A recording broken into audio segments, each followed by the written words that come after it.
एक काला तेंदुआ चुपचाप मृगों के झुंड के पास पहुंचा, जिससे पानी पी रहे मृग डर गए। लेकिन काले तेंदुआ ने हमला नहीं किया और पानी पीने के लिए अपने शिकार के साथ एक लाइन में खड़ा हो गया। पता चलता है कि जंगल में सूखे का मौसम है और सभी जानवरों को जीने के लिए शांति से रहना है, लेकिन उनके सामने पानी का कुंड इस सामंजस्यपूर्ण वातावरण को तोड़ देता है। यह एक मानव बच्चे के हाथ में आ गया और लड़के ने पानी का बर्तन उठाया और बड़े घूंटों में इसे पी गया। किनारे पर खड़े सभी जानवर उसे आश्चर्य से देखने लगे। भेड़िया राजा के चेहरे पर गंभीरता थी, क्योंकि वह भेड़ियों द्वारा पाला गया बच्चा था और उसे भेड़ियों की आदतें भी सीखनी चाहिए। इसी समय अचानक पहाड़ से एक अजीब सी आवाज आई और सभी जानवर सतर्क हो गए। पता चला कि जंगल का राजा यहाँ आया हुआ था और उसके मनमौजी व्यक्तित्व के कारण सभी जानवर उससे डरते थे। लड़का भी चुपचाप भेड़ियों के राजा के पीछे छिप गया, लेकिन बाघ ने उसे एक नजर में देख लिया। बाघ लड़के के पीछे आया क्योंकि इंसानों ने उसकी एक आंख अंधी कर दी थी, लेकिन यह युद्ध विराम का समय है, इसलिए बाघ भी जल्दबाजी में कोई कदम उठाने की हिम्मत नहीं करता। वह भेड़ियों को कड़ी धमकी देता है और कहता है कि जब सूखा खत्म हो जाएगा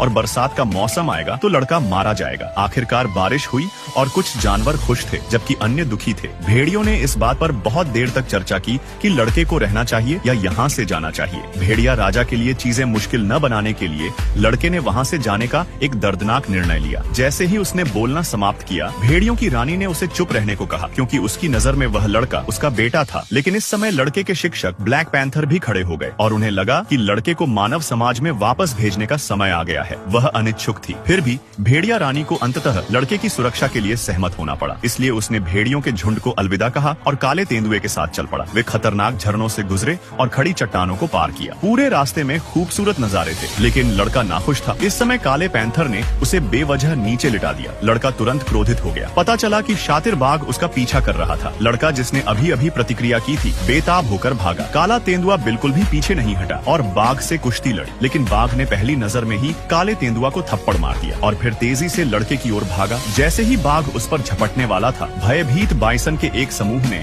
अचानक उसे धक्का देकर दूर कर दिया। लड़के ने इस अवसर का लाभ उठाकर सीधे सूखी नदी की तलहटी में छलांग लगा दी। उसने अपने हाथ घुटनों पर रखे और अभी सांस लेने की कोशिश ही कर रहा था कि पागल भैंसों का झुंड पीछे से झपट पड़ा। सौभाग्यवश अपने दुबले शरीर के कारण लड़का मुड़ मुड़कर बाइसन के हमले से बचने में सफल रहा। जब उसने ऊपर देखा तो पाया कि बाघ आ चुका था। लड़का जानता था कि जब झुंड तितर बितर हो जाएगा तो वह मारा जाएगा। यह सोचकर उसने दांत पीस लिए और मौके का फायदा उठाकर गाय का एक सींग पकड़ लिया और लड़का जल्द ही उसकी नाक के नीचे से गायब हो गया।